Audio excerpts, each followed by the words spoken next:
It doesn't. Does it look good on me? Am I looking good? It's dim. I look good no matter what. It doesn't matter what light I'm in, right? It's okay. You can say it. We all know it. What's going on? I can't. Why won't the chat come up? I can't see. What does that say? Mysterious. Yeah, it is. It is mysterious. Okay. So here's the deal. I want to fly like an eagle. I want freedom in my life. So that's like my behavioral style. And what I realized, and you guys that are eyes probably would realize this as well, that sometimes being that way creates more chaos in your life. And you end up struggling more as a result of having that freedom because you're all over the place and there's no structure. Are you with me? Yes. For the eyes in the room, in the Zoom land, looking around the room, there's not that many of us. But yeah, right. We could find ourselves like at the end of a day saying, what did I do? Even though I feel exhausted, like I worked my tail off, but what did I actually accomplish? Or perhaps you're in contract on, you have an escrow, you're in contract, and you're doing this, you're completing this transaction differently than you completed the last one. And then the next one's different than the one, the first, and the second one different, the fourth, and so on and so forth, and it's all different. So what I discovered is when you have structure that creates the freedom, you win time back. You win brain power back, right? A lot of that comes in. So we're gonna talk about the elements of an effective checklist, and then we're gonna create our own checklist for what it looks like to take somebody through contract to close. So that the idea would be that when you leave here today, you'll be able to run each and every single transaction the same, right? As far as your system, your structure is concerned, you'll have a framework of how to take people through. So on your worksheets, Yes, sir. and if you're a high eye and didn't check your email yet today, and therefore didn't see that I sent you the worksheet in the email, and you don't want to bother to go look it up right now because you're too busy in the office talking to somebody else, that's okay. Get a piece of paper and you can take notes. It's just as effective. You don't have to use my little piece of paper that I gave you. All right, so number one, it must work for you. What does that mean? It must work for you. It means that if you are a highly tech person and you love technology and you want everything to be on your MacBook Pro, I do not own Apple stock, but yes, that was a plug for Apple. And you want everything on your MacBook Pro, don't grab a notebook and a pen and create something, right? That's not going to work.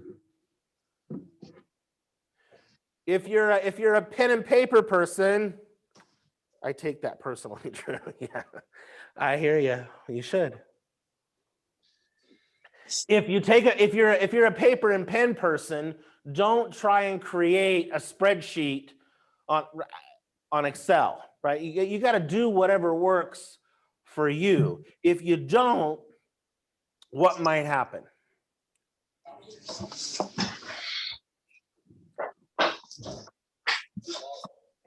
You won't follow it. You'll create some system that doesn't work for you because somebody else, it works for somebody else, and then you're not going to follow it, right? If you are a calendar person, like you want to have a book as your calendar and you want to open it physically with a pen and write in your time blocking and write in your appointments, moving to a Google Calendar is going to be challenging. You are likely not to ever look at it, right? If you're the other way and you're a Google Calendar person like I am, and I wouldn't know what to do if you gave me a calendar on paper, I wouldn't know even what I would never look at it, right? So you got to do what works for you. Don't overcomplicate and systematize everything to death.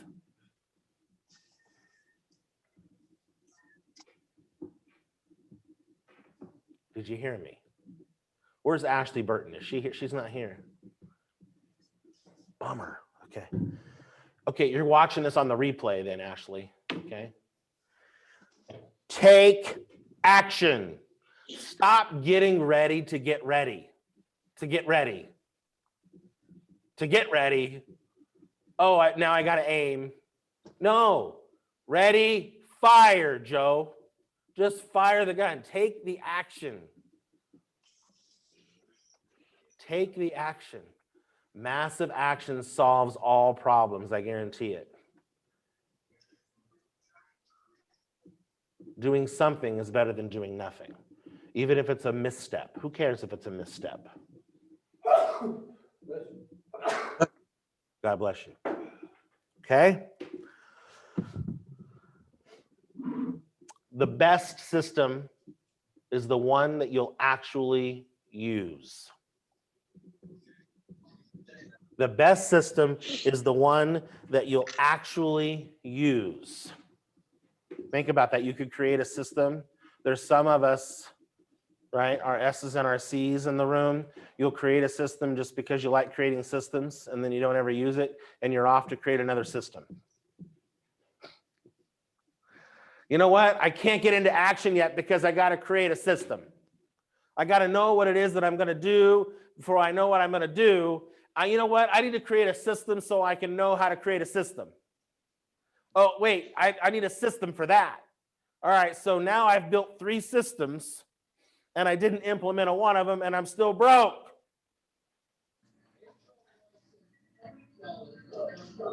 Just use the system that works for you and get her done. Yes? Yes. I didn't hear any amens. I felt like that was an amen moment. I was expecting, I know we're not in church, but come on. When you preach it, you got to have an amen, right, Jess? Come on. Okay. Amen. Thank you. Accurate and revise. Number 2, the second element of an effective checklist for my eyes that did not bother to print out the form. We're on number 2. The second element of an effective checklist is accurate and revisited. Accurate and revisited. The most successful systems are ones that are constantly works in progress. So for my C's who think they have to get it all 100% correct the first time out the gate, and it has to be the most beautiful, most perfect piece of art that you've ever created in your life before you begin, you're on the wrong path.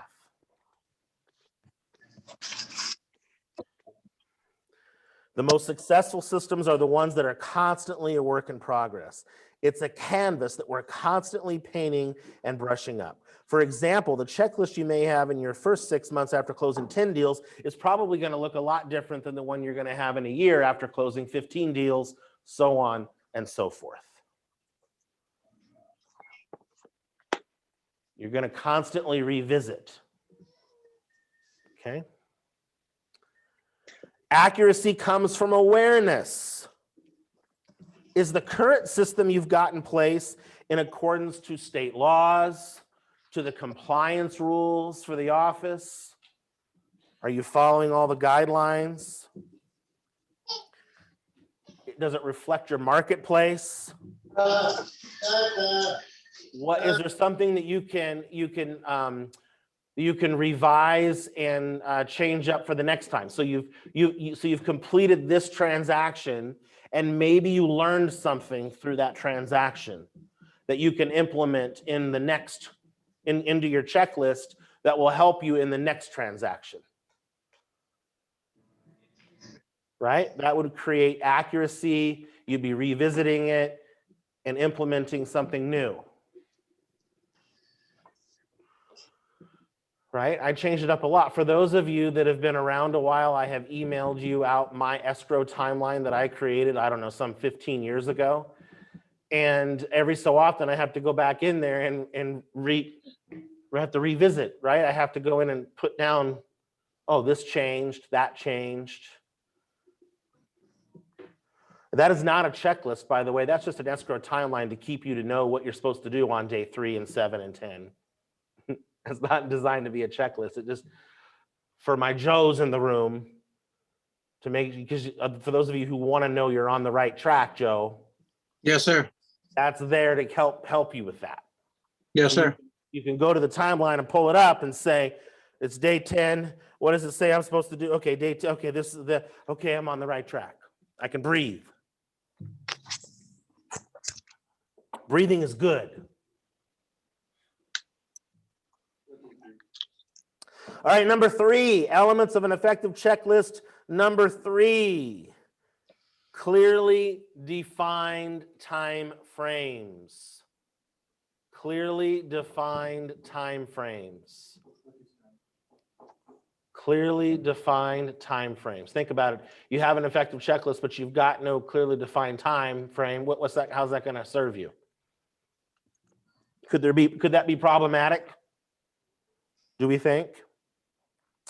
Any good goal or system follows the SMART model. What's a SMART goal? Who knows it? Specific, measurable, attainable, realistic, and time stamped. There it is. You want me to repeat it? SMART goals. SMART goals. SM, for those of you that can't spell, SMART. I'm just kidding. I know you can all spell. Smell or spell? Both. SMART. It's specific. It's measurable. It's attainable. It's realistic.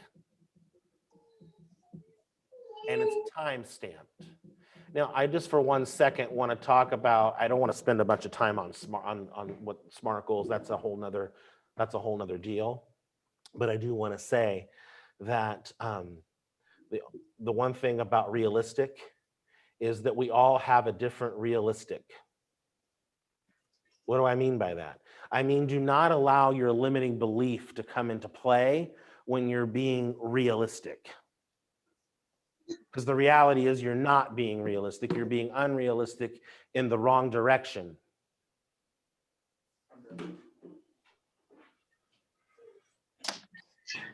Right? Why do we want to have a goal? What's the purpose of a goal in the first place? Why don't we just go out and sell houses? So you have a target. What's the purpose of having a target? Why do we care? Why do we need a target? Focused action. Focused action. When we have a target, it feeds us energy. Think about when you go shooting. You go shooting, if you don't have a target, what kind of fun is that? I mean, it is still fun, don't get me wrong.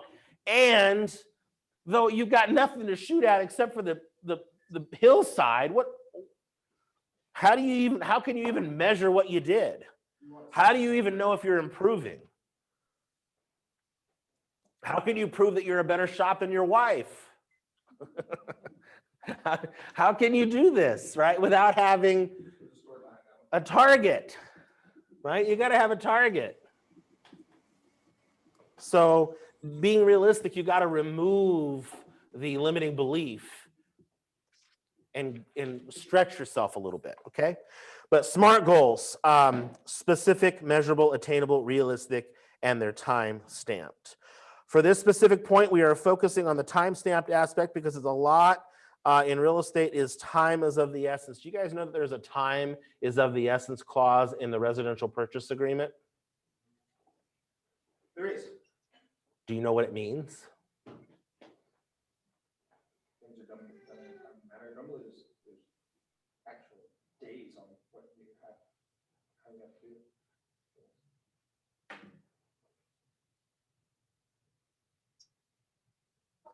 Does anybody feel awkward when it's quiet and nobody's talking? We're all staring at each other. No.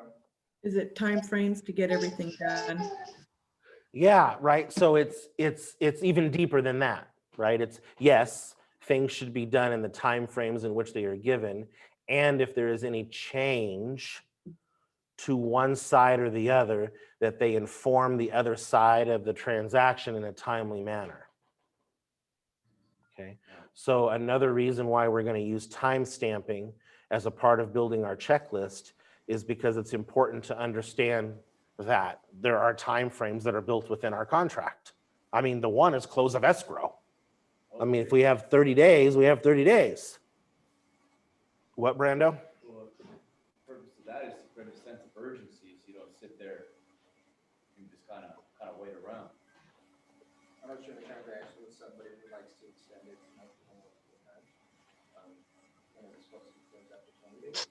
Yeah, right. And now it's been 40, Yeah. it's been 67 days. Right, right. There's a specific instance that you're talking about. So while documenting the actionable items, you must also attach a deadline. Somebody have a question? No, I just said timely completion. Yeah, time of completion, correct. Yeah, you got to attach a deadline.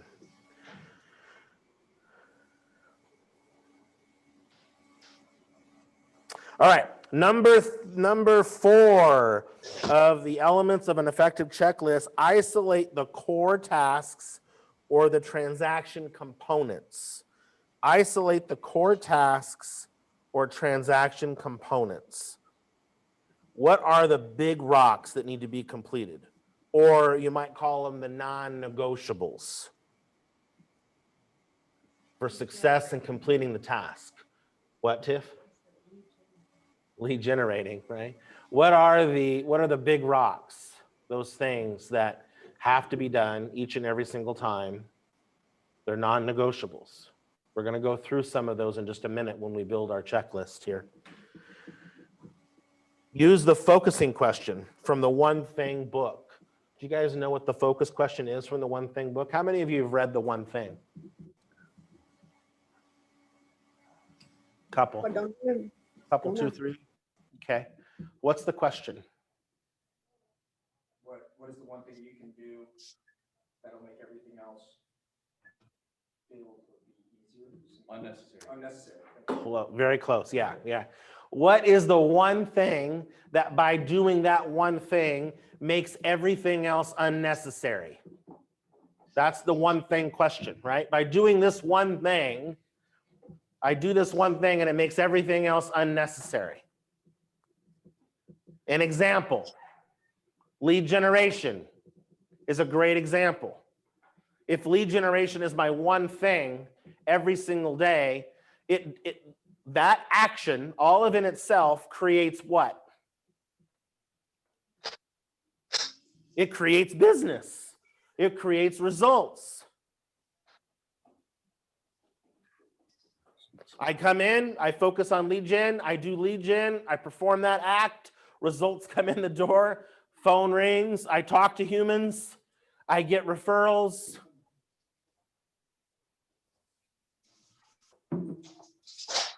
Human interaction. Yeah, are you following me? Good. Effective checklists must first establish the main components to achieve. Yet to achieve those main components, we must also identify the details or the levers, the small action items that lead to the big result. Okay, so effective checklists must first establish the main components to achieve.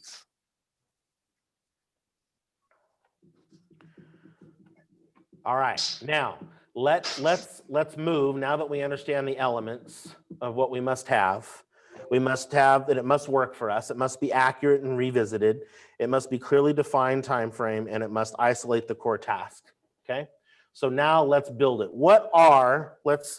Let's first of all, for what works for you is going to have to be developed by you individually, and we're going to give you some time at the end here to do that. But that's going to be determined. I want you to be thinking about some different things that you could do. We'll do a little think tank here in a minute, but that's not something I can't tell Nico how he's going to do it. You got to come up with that on your own. Accurate and revisited. Well, we're going to do that together here in just a moment, and you'll have to revisit on your own, and we will come up with the time frames. Right now, we're going to isolate the core tasks. What are the core things? What we're doing, this particular checklist that we're building is a checklist around contract to close. So what are the core elements of contract to close? What's number one? What's the first thing we do? Let's go in order. Get your offer accepted or Okay, offer's accepted. Now what? deposit, UV. Okay, so we open escrow.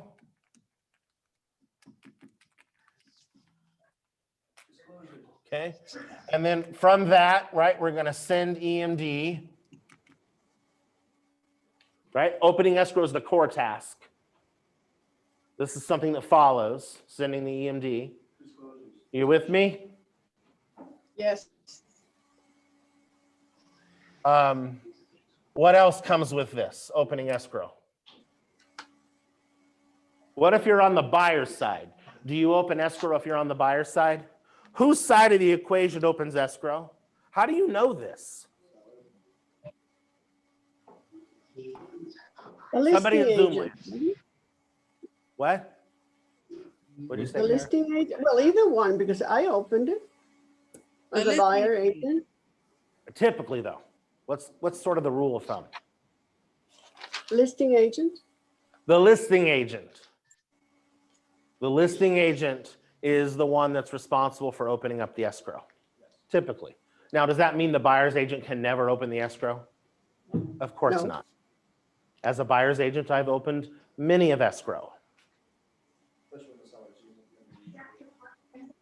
using it. But typically, that's how it goes. While we're on that topic, how do you know who orders what inspection? So I represent the buyer. Who orders the termite and the roof? Listing. the seller's agent. On the contract you requested on who does what on the contract. On the contract, I requested who does what? So on the contract, I say You listing requested agent. Seller to pay for clear. So, section 1 termite inspection. The responsible party. the responsible party. So what do you mean by that? The one that has the more liability in the inspection. It's whoever's on the contract. If Okay, it's so buyer, here's then the where I'm buyer's going with agent. this. Right, so whoever's on the contract, as Nico and Beth have said, whoever's on the contract, so it's paying for it, whatever agent is representing the person paying the bill is the one who orders the inspection. So if there's any question around any of that, who orders the termite? Well, who's paying for it? By the way, in some instances, does the buyer pay for the termite inspection? Yeah, In some instances, sure. or roofing cert or. Or a roof cert, or, so who orders the general home inspection? Buyer's agent. Who orders the termite? Typically, seller's agent. Who orders the septic? Typically, seller's agent. Okay, so whoever's client is paying the bill is the agent who orders the inspection. Okay, what else comes with opening escrow? What if you're on the buyer's side? Do you open escrow? No. So what might you do when you're on the buyer's side? What's the first thing you do? Order inspection.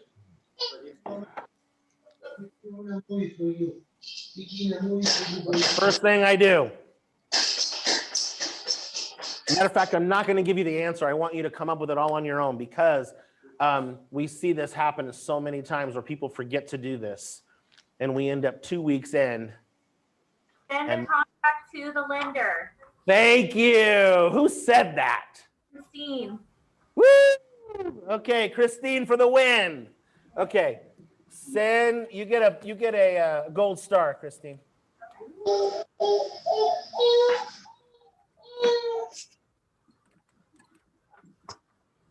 Send the contract to the lender. Okay. By the way, can that be on your checklist if you're the listing agent? Yeah, because I'm going to, as the listing agent, I'm going to verify that the lender got it. When I get an accepted contract, I'm going to call the lender. Hey, Billy Bob Thornton, this is Drew. What's up? I just want to confirm. Speaking of Billy Bob Thornton, if you haven't seen the show Goliath, after your lead generation is done, go home and turn on the Goliath and watch it on Prime. Okay. I have a question. Yes. It makes sense for me right now to have two separate checklists in my brain to be very clear, to be very concise, to know when I'm doing what and what role I'm in. Do you recommend that I make two checklists? So I have two things to say about that. You can make One all- thing is what works for you. Okay. Then the second thing that I'm gonna throw a wrench with this next one is do not overcomplicate. So although it might make sense in your brain to do two separate, perhaps it isn't. How could having both checklists incorporated into one help you? How could it serve you? It keeps it rather simple. Although for Jess with the high SC, it might make her more confused, but I think not, for a very specific reason. Why? Where am I going with this, Wendell? Do you know? Same transaction. It's the same transaction. There's no skipped steps. There's You no don't miss out on steps. There's no skip steps, and it allows you the opportunity to hold the transaction accountable. So as you're going down the checklist, right, and whether you represent the buyer or the seller, if you represent the seller, it's not your obligation to ensure that your buyer got the deposit in. However, because you represent the seller, it's your obligation to hold the buyer accountable to that. So if it shows up on your checklist, it could absolutely be right, that structure that you need in order to say, did the buyer do what they were supposed to do? They did. I checked with escrow, the deposit's in, or I have the receipt in my email. Perfect. Check mark in the box. I feel good because it's done. Are you with me? So for that, Jessica, again, it has to work for you, but that's what I see. Okay. What else in this stage of opening escrow might we do? We talked about it a little bit. If we represent the seller in this stage of the game, what do we do? Send disclosures. What else?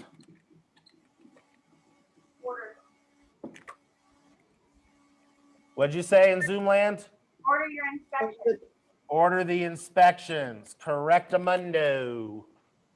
Order the inspections. What else in this stage? Is there anything else in this stage that we need to be aware of? Huh?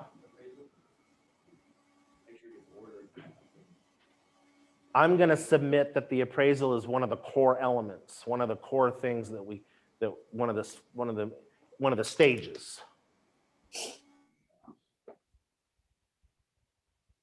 Is there anything else? By the way, as we go back to number 2 on our elements, accurate and revisited, meaning if we've hit a rope, we could come back to it. We can come back to it. So let's move on.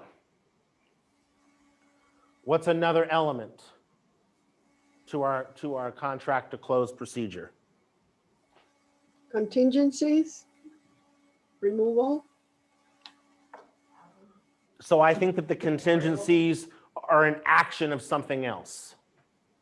Oh, okay. What has to happen before we remove contingencies? Verification of property. Inspections, Mm, right? Inspections. So here we've ordered the inspections, but another element is the inspections, right?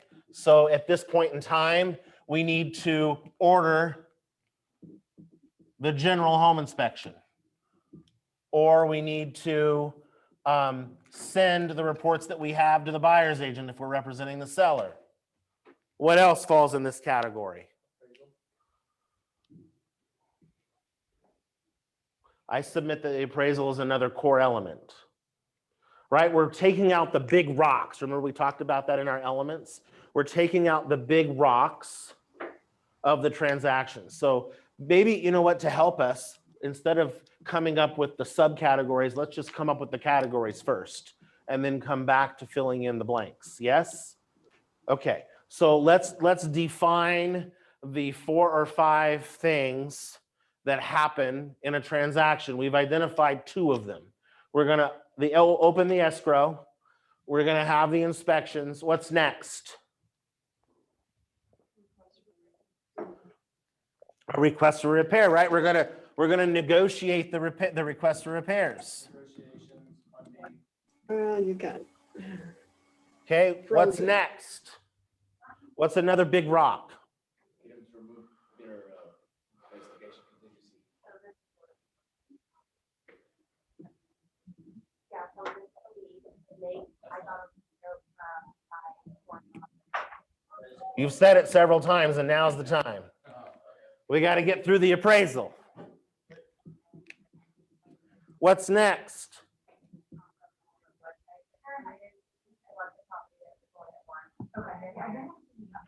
So funding, right? So we have loan approval / funding. Like in mine, so it's for my opportunities and I kind of how. Okay, then what? What's last? Close. Money. Recording. Recording, exactly, right? So we have our elements. We're going to open the escrow. We're going to go to the inspection stage.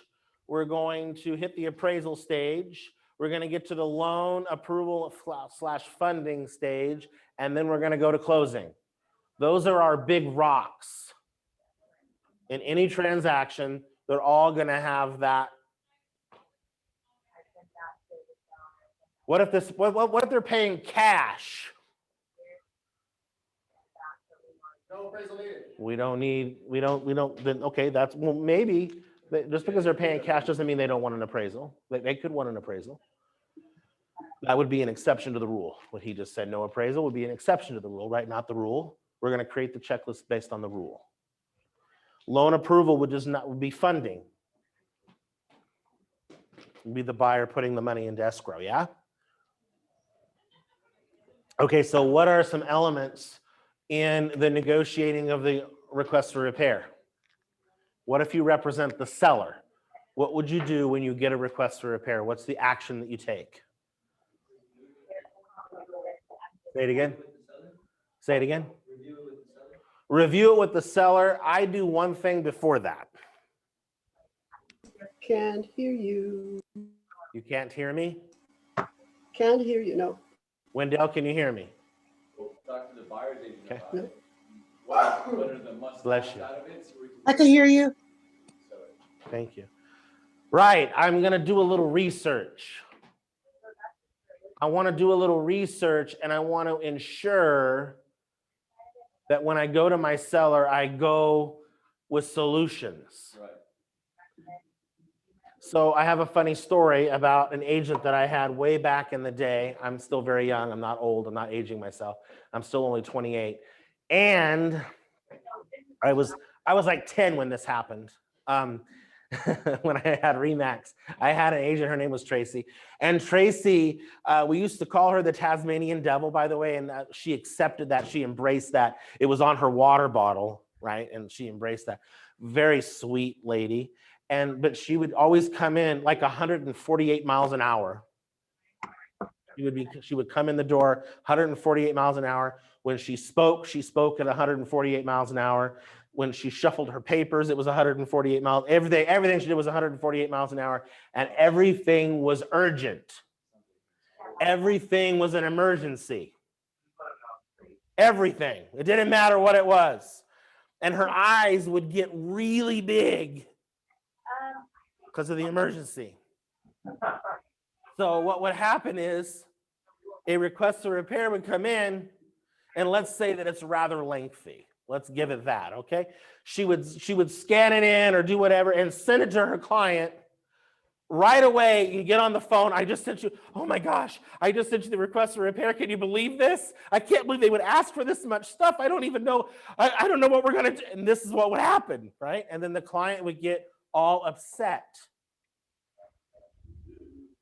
So one of the growth things we had with Tracy was learning, because I can't tell you how many meetings I had to have with sellers and Tracy because they were upset in the transaction. Why were they upset? Because Tracy got on the roller coaster. Tracy got on the roller coaster, right? She jumped on the emotional roller coaster that buyers and sellers go through when they want you to be the stable hand.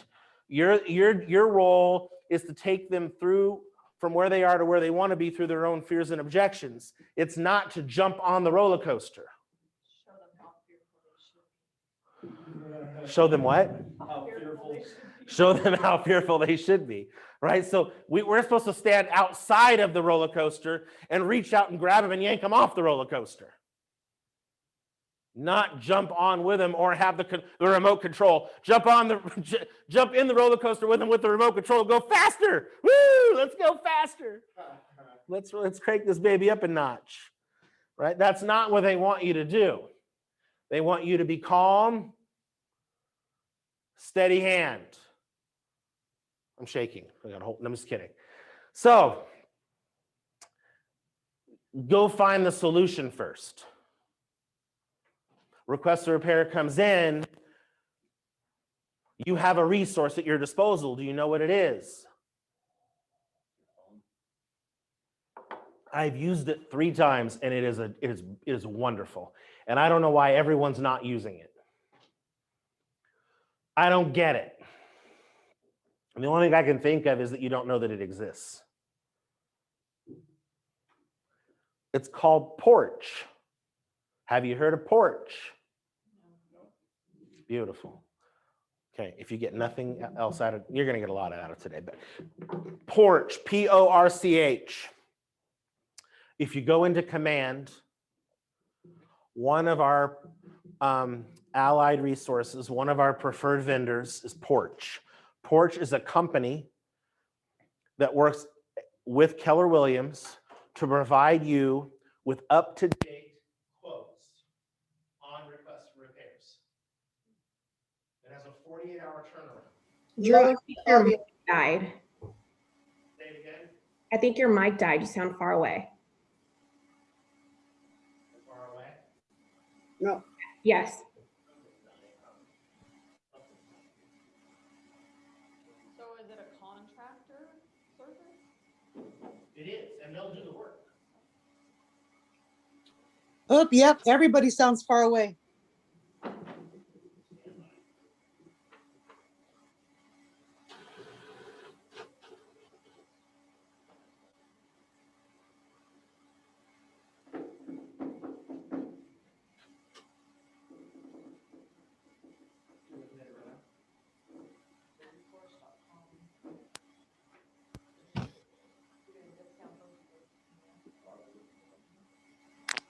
All right, can you hear me now? okay. Awesome. Yeah. Okay, thank you. Yeah, I sound far away. Tiffany says I sound far away even though I'm 10 feet from her. We are keeping our 6 foot of distance. Okay. Porch, P-O-R-C-H, Porch, through command, allows you to upload your request for repair and your home inspection and receive a quote. By the way, you could upload the entire home inspection and they'll give you a quote for everything in red on the home inspection. What benefit would that be? Faster. It will be faster process. Well, then you're prepared before you even get the report. I'm prepared. I'm prepared even before. So, by the way, if I represent the buyer and the buyer is going to, I can upload that home inspection.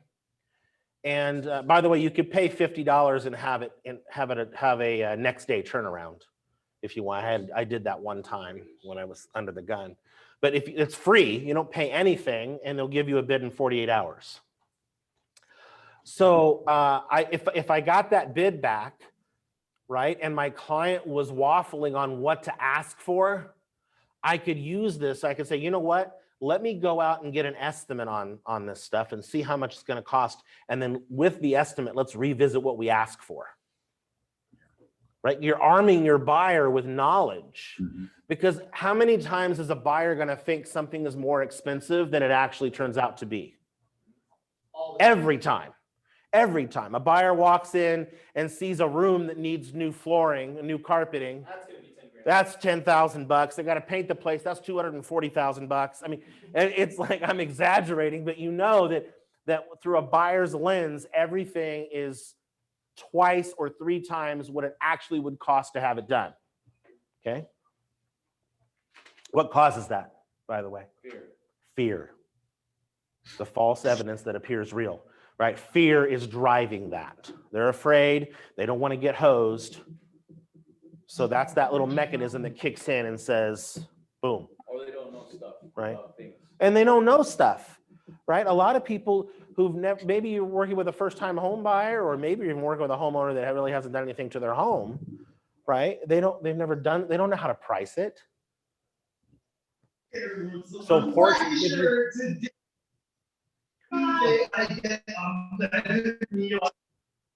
what, Joe? I can't make out what you're saying. Just put it for my regular little dig. The offer for that. I'm gonna add. I don't want to dig. I'm also gonna add. I don't think he's talking to me. I don't know. I don't think he's talking to me. So Watching a YouTube video. he's watching a YouTube video while he's on group coaching. That's good. So that helps build my confidence there, Joe. I appreciate your help on that. So anyway, back to the thing, porch. You give the porch thing, and then you can come back to your client. You can revisit porch with your client, and now know. So okay, so it's only going to be, $128 to fix X, Y, and Z on the property, right? Let's go through and ask for the big rocks. Let's ask for the health and safety items. Some of this stuff that was cosmetic isn't actually going to cost as much as we thought. Or in what happened in one of my cases, there was an electrical problem, and it turned out to be a pretty big, substantial electrical problem, like to the tune of $8,000. So that shed some light where I actually thought it wasn't as big of a deal as what the inspector said, and it turned out to be bigger than what the inspector said, and it was an $8,000 problem. So now you've got some ammunition also when you go to the seller. And when you sit with your seller, you can tell them, because the biggest thing that's on their mind is what? How much am I going to get after all this is said and done? Are they going to penny pinch me to death? They're always afraid of what that request for repairs is going to look like. So if you come to them with an estimate, then it gives you an idea. You don't have to hire the company. You can hire the company. If you want Porch to do the work, you go back into Command, you go to Porch, and you select the things you want them to do. It comes back with a timeline. And they'll go out and do the work. Okay? Amazing. It's a great thing to use. Jessica asked you to provide a contractor. They do provide the local, they do provide the contract. Yes, they do provide the contractor. Absolutamundo. Yeah, and you can use it in Ridgecrest, and you can use it in Victorville. Absolutely. They are there. I've tried it out. It works. Okay. All right. What else on the repairs? We're going to negotiate. We're going to get an estimate. Where's my chalk? We're going to get an estimate on the repairs. What else? We're going to get with the seller and review the repairs. What else are we going to do during this stage? Probably initiate the work. Yeah? We're going to initiate the work that has to be done. Request any, during this stage of the game, we're going to request any re-inspects that might need to be done.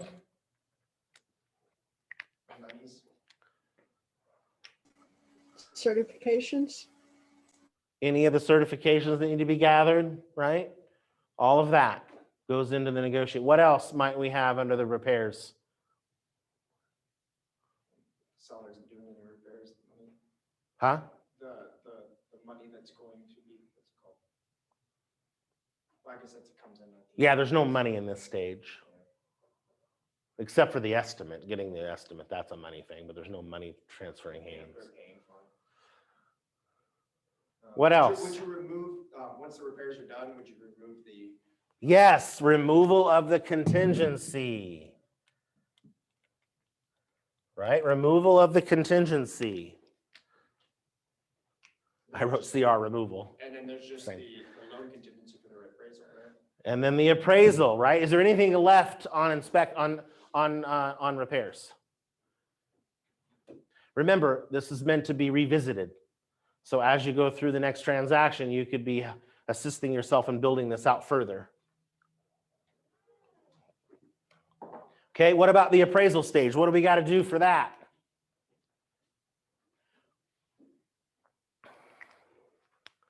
Was it ordered? Somebody talk to me. What? The lender needs to order it. Okay, the lender. So what should you do as the agent? Make sure it's in order. When is it scheduled? Make sure that. Follow up on it. Make sure that it is scheduled, no matter whose side of the equation you're on. If you're on the listing side, you want to know that it's been scheduled. If you're on the buyer side, you want to know that it's been scheduled. Who do they usually contact for access? The Listing agent. Right. So as the listing agent, you're going to want to be prepared for that. If the home is occupied, you're going to be letting your seller know to be on the lookout for As your a phone buyer call. agent, as a buyer agent, I call.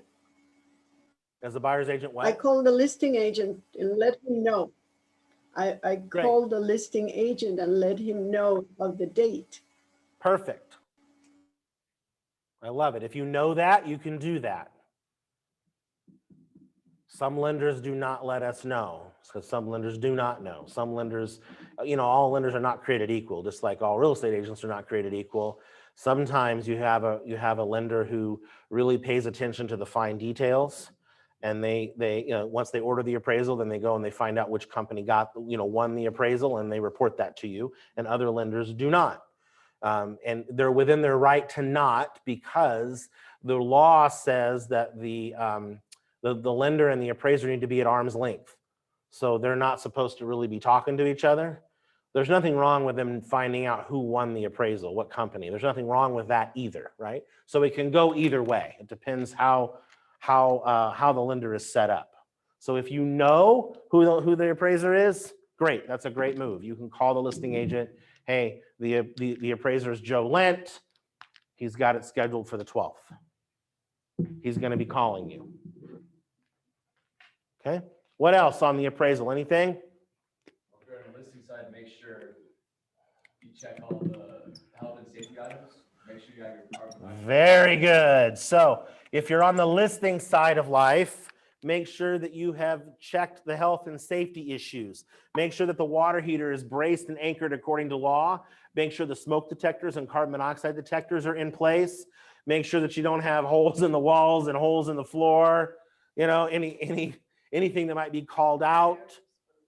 Exposed wiring, cracked windows, things that maybe you need to handle prior to the appraiser coming out to ensure that we don't have a callback. Who gets charged for the callback? The buyer. How much is the callback? Usually 100. Usually $150, right? So the seller's negligence is costing the buyer $150. So you don't really want that, right? That creates an argument. We don't want arguments. Remember, we want to be off the roller coaster, not on the roller coaster. What's next in the appraisal stage?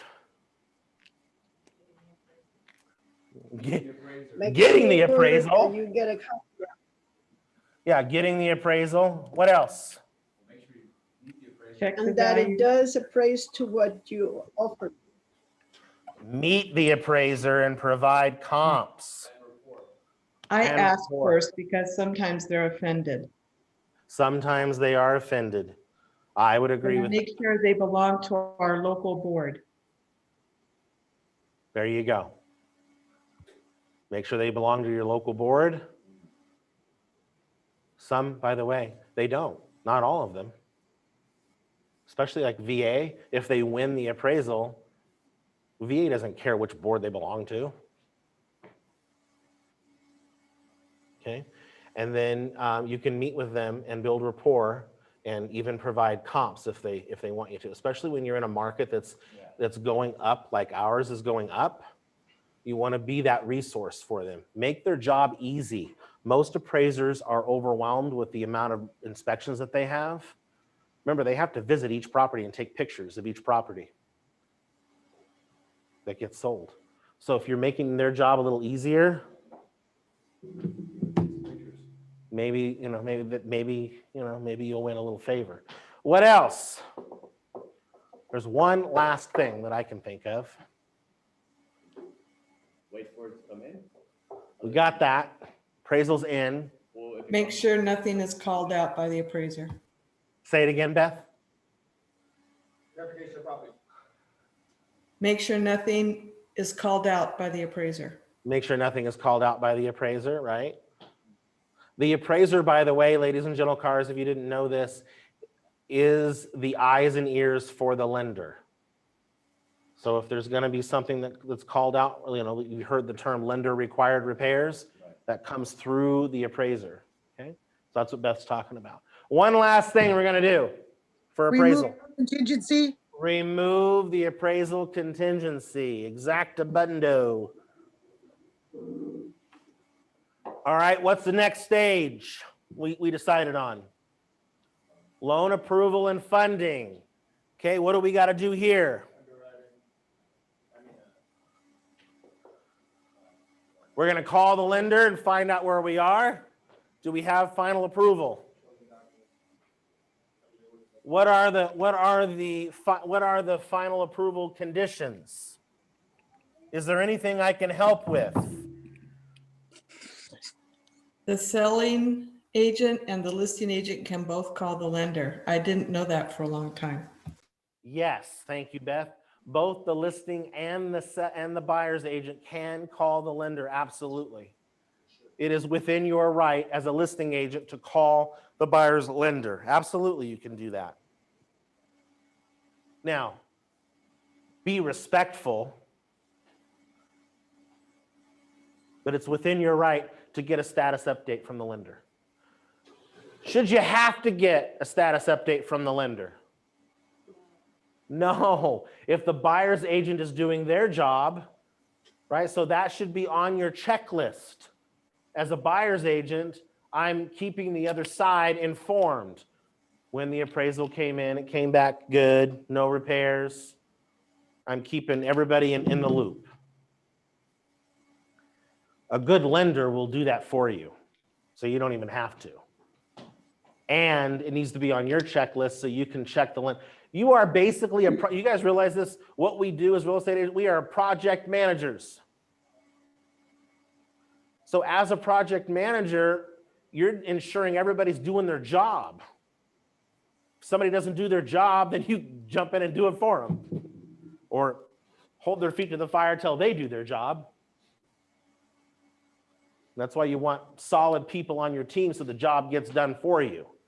That's why we use on-track escrow, because they make our life easier, not harder. Say it again, Tiff. They are excellent. What else? How about a contingency removal for the loan? We don't use this enough. We are not using the contingency removal enough in our lives, and we need to. The contingency removal is vital. Yes. That's like your. The contingency removal is vital. We must remove, especially as a listing agent, That's your number one job. you've got to protect your client and remove and make sure that the contingencies are removed, because that's the only thing that's standing between the deposit and your seller. And if your seller finds out that they're not going to get the deposit that's rightfully theirs because the buyer breached the agreement, because you failed to ensure that the contingency removal was, you're going to be in hot water. So as a listing agent, if you are not ensuring that the contingency removals are in place, you are dropping the ball on your seller and you are not properly representing them.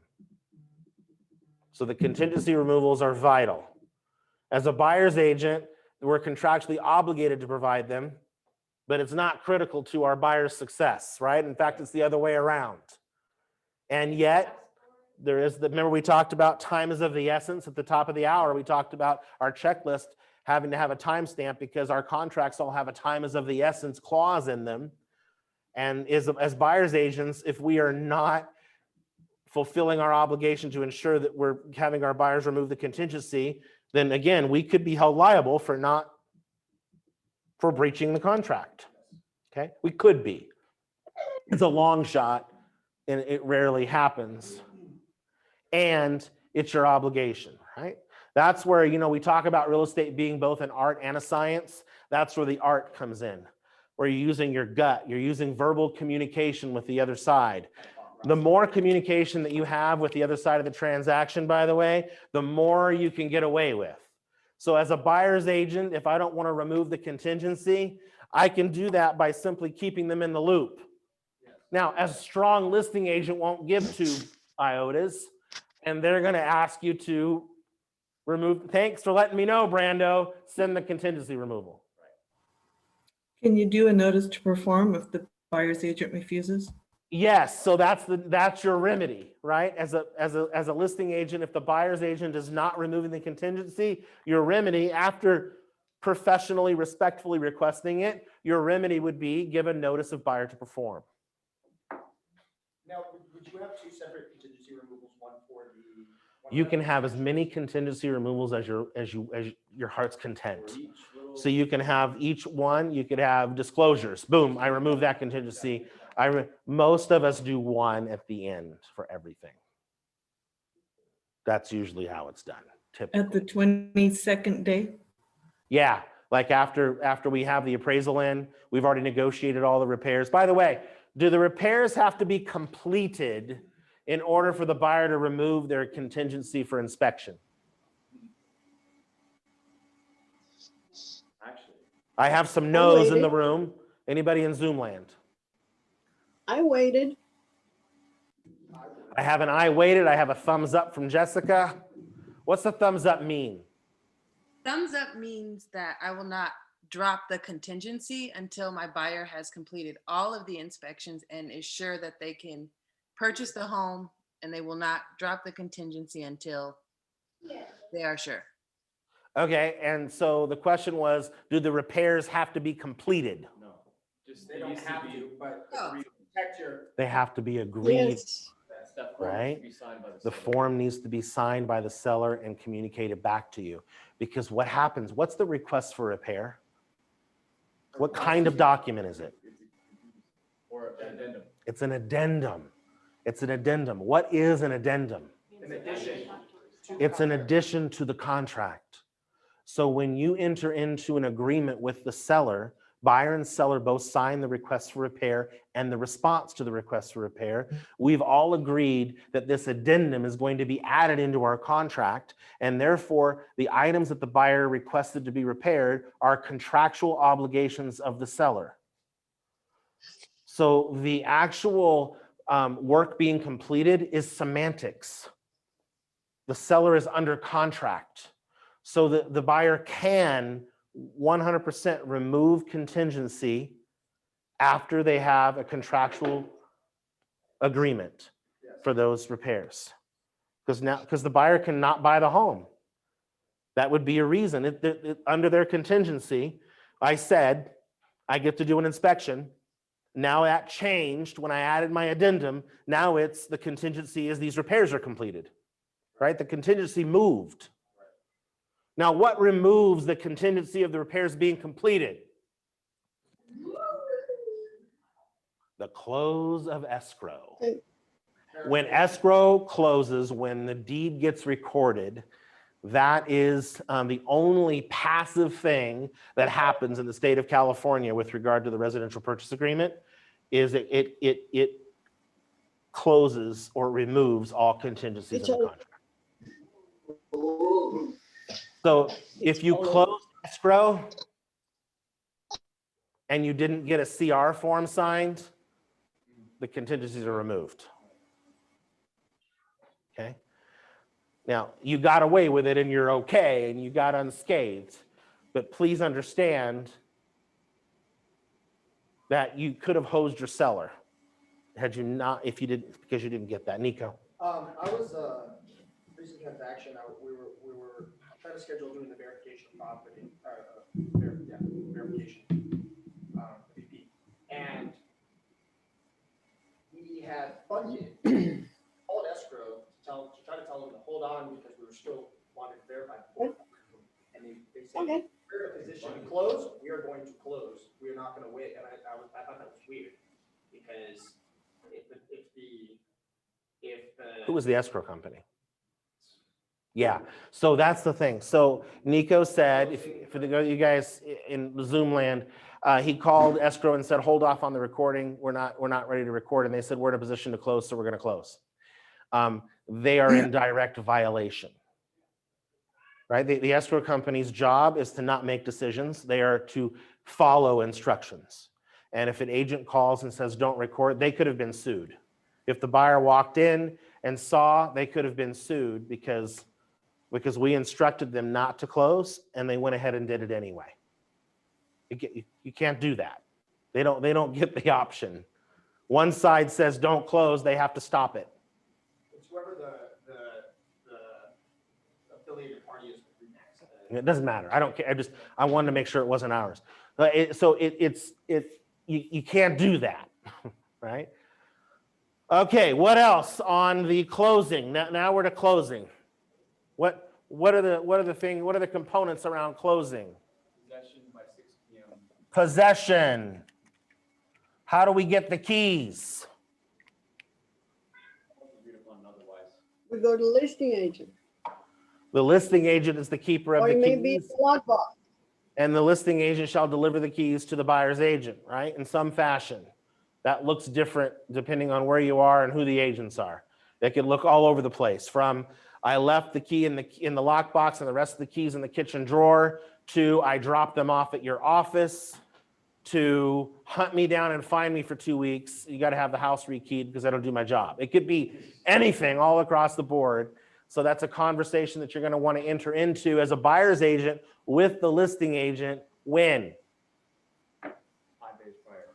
When you're moving Before into closing, right? When you're coming out of this funding stage and you're moving in and you know you're going to be going into closing stage, that's when you're going to have the conversation. So, all right, RonnieCorley.com, we funded. It looks like we're going to close tomorrow. How do you want me to get the keys? Right? Oh, how great. I love it. I shouldn't do that.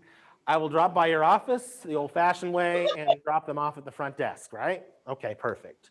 Or I'll leave them in the lockbox or whatever might have you, okay? Some agents remove the lockbox as soon as the doggone thing closes, and you gotta hunt them down, right? So you're just gonna wanna find that out ahead of time so that you're prepared for that. What else happens at closing?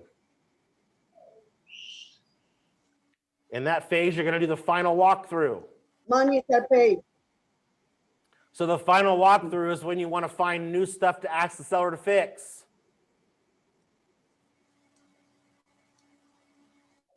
So you don't send the verification of property until after it closes? And the property is in the condition that the buyer has requested the condition. So when I say closing, I don't mean the action of it already closed. When I say closing, I mean we're Okay. moving into closing. We're coming out of the funding loan approval stage and moving into the other stage. Okay, so that's a few days before escrow is going to close is when that takes place. Okay, in Ridgecrest, it's a little different because they do same day funding and recordings. In the LA County, they don't. So you get an extra day here. There, it happens quicker. So you need to be a little bit sooner on that. Like the moment you know you're going to get loan approval, you're going to go out and do the final verification of property condition. And that's when you find new things to ask the seller to fix. No, just make sure this as is condition and all the agreed upon repairs have been made. Correct. It is not a time to find new things to have the seller. It is the time that you're going to ensure that the as-is condition is the same, right? Our contracts all have an as-is. Please, please, please, please, please, please. I'm going to shout this from the mountaintop. Please do not write in your counteroffer property to be sold as is. You are exposing your lack of knowledge around your residential purchase agreement when you do that. Or when people. Now, property is delivered, they get- if your seller insists on it, then what you could do, because I trust that all of you have gotten out the residential purchase agreement and reviewed it recently. I trust that you've all read it.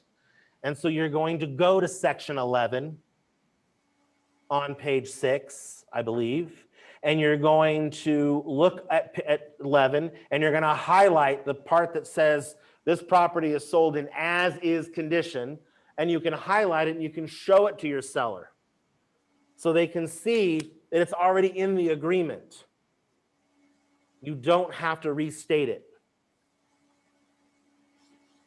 If you're dealing with a veteran agent who knows their contract, you're going to expose yourself by saying property to be as is. Now, if seller says, I would still feel more comfortable. Okay, so what I do in that situation, like very rarely, by the way, usually when you show them in black and white, it goes away. And let's just say, because for my C's in the room, they're all going to go, but what if? I'm happy to address that. Then I would go ahead and put it in because that's what my client wants me to do. And then I will just call the other agent and say, my seller made me put the as is, and I just wanted you to know. Right, that way you know, they know, understand, because they're going to feel your pain. It happens to us. Sometimes our The seller sellers. made me do it. Say it again, Beth. Just teasing. The seller made me do it. The seller made me do it. The seller made me do it, right? Okay, so you're going to do the final walkthrough, have that signed. What else are you going to do? There's also a main component that we forgot in all of these stages. Compliance. The compliance piece, making sure that your documents are signed, making sure they're uploaded into compliance, your CDA request has been completed. So make sure that when you're building out your checklist that you do that as well. Yeah? Yes. Yeah. Did we miss anything? What are your ahas from today? Is this helpful? Very much so.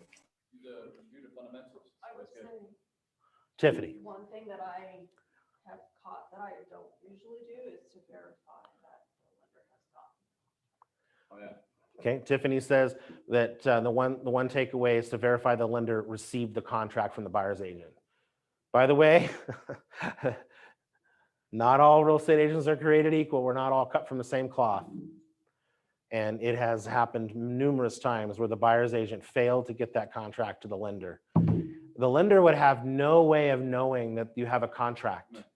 The lender would have no way of knowing you're under contract. They have no clue, right? Joe raised his hand and said that was me, but he only missed it by a weekend, right? He got his deal accepted on Friday and he found out Monday night, right? That's what he needed. Oh, he's safe, he's good. But I've seen them go 2 weeks and the listing agent's getting antsy for the appraisal, calls the lender and says, hey, I'm just checking on the appraisal. I haven't heard from an appraiser. What's happening? What are you talking about? And what are you talking about? I don't have a contract for Jessica. What's going on? What do you mean you don't have a contract for Jessica? So as the listing agent, following up with the lender in a few days after you open escrow, put that on your checklist, right? For those of you that have the escrow timeline that I created and sent out to you, it's on there as well. But you're going to check in with them and say, just want to make sure you got the contract. Did we get the appraisal ordered? How are we looking? Same with escrow. You want to make sure they got the contract. How will you know if the escrow got the contract? Call them. Everybody CC'd in the opening email anyways. You're gonna get an opening email with an escrow number. That's how you'll know.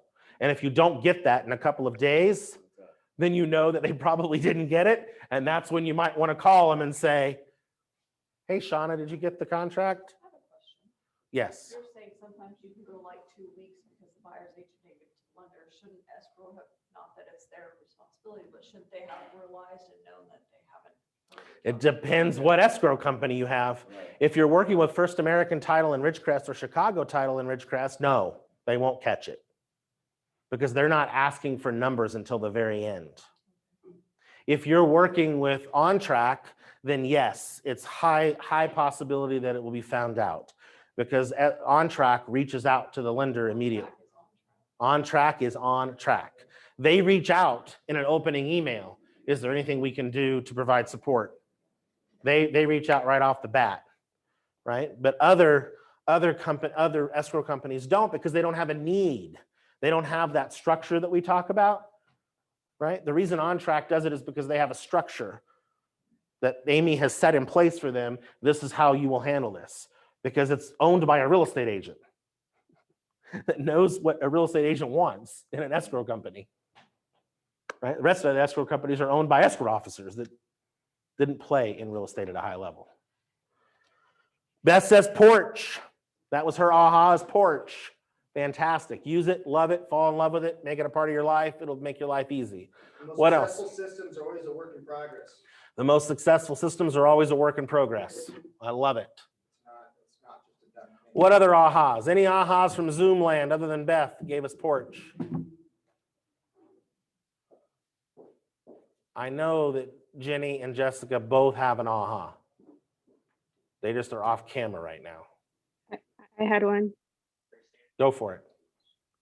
It was finding a, no, it was number one. It was like finding what works best for me. So like the scheduling, I've been writing my schedule down in a planner, and I realized that I leave my planner on my desk all day, every day, and I don't even look at it. Yeah. So for me, my aha moment was that I need to be using my phone and my iPad and my computer and be putting my whole schedule on there so that I can help keep count of everything and keep track of everything and have a record of everything. Yes. Excellent, Laura. Thank you for sharing that. Excellent. Jess, what were you going to say? For me, it's the, I'm working on stopping overthinking. And you always affirm that for me, because keep it simple, like all of your little tips and tricks, they're a huge part of your coaching for me. So thank you. You are welcome. Yeah. Keep it simple, for sure. Don't overcomplicate it, right? It's not ready, ready, ready, ready, ready, ready, aim, aim, aim, aim, aim. And then eventually I'll get around to firing. No. It's ready, aim, fire. Or if you're Drew, it's ready, fire. Oh, I guess I should have aimed. Fire, then ready. I mean, some action's better than no action, so it's all about the action. Fire, ready, aim. What else? Any other ahas? Just follow the rules. Constantly revisiting your checklist. Yes. Constantly revisiting. Make notes as you go through your transactions. What could I have done better? What's one thing that I missed on the last one? By the way, how did this all come about to begin with?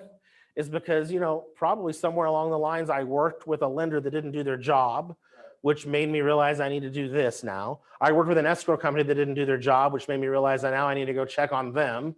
I need an inspector that didn't do his job, and right? We're project managers, essentially.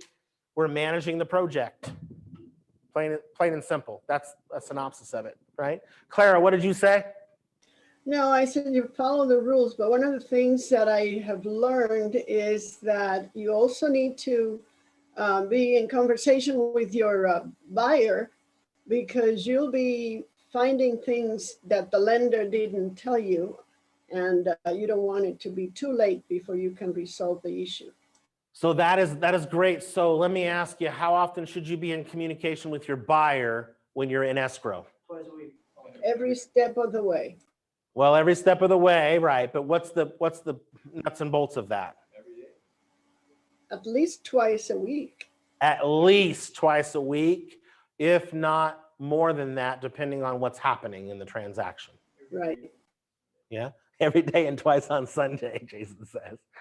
Yeah, thank you. You want to make sure that the buyer is doing all the things that need to be done so that it doesn't affect your closing. Correct. How often should you be in communication with your seller? Twice a week, At least Twice a week minimum, Monday, Friday. right? Twice a week minimum, unless there's something else to report, right? But that twice a week check-in is generally enough.